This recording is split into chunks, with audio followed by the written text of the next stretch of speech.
હિંમતનગરના બેરાણા road ઉપર ગુલમોહર ફ્લેટનું ગટરનું ગંદુ મારતું પાણી રોડ ઉપર આવતા લોકો ત્રાહિમામ પોકારી ઉઠ્યા છે।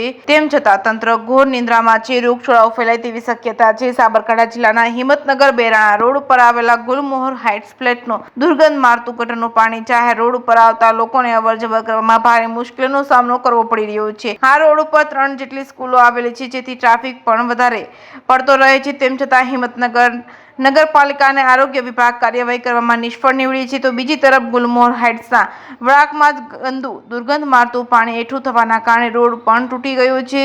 તેમ છતાં તંત્ર ઘોર નિંદ્રામાં સૂઈ રહ્યું છે। સ્થાનિક લોકોએ વારંવાર તંત્રને રજૂઆત કરી હોવા છતાં પણ તંત્ર કાર્યવાહીમાં નિષ્ફળ રહ્યું છે। જોકે ચોમાસાની સિઝન ચાલતી હોવાના લઈને રોગચાળો ફેલાય તેવી પૂરેપૂરી શક્યતાઓ છે। તેમ છતાં નગરપાલિકા સહિત આરોગ્ય વિભાગ કાર્યવાહી કરવામાં નિષ્ફળ નીવડ્યું છે। તંત્ર હવે ક્યારે ઊંઘમાંથી ઉઠીને કાર્યવાહી કરે તે જોવાનું રહે। JK ન્યૂઝ ગુજરાતી સાથે અશોક નાઈ, સાબરકાંઠા।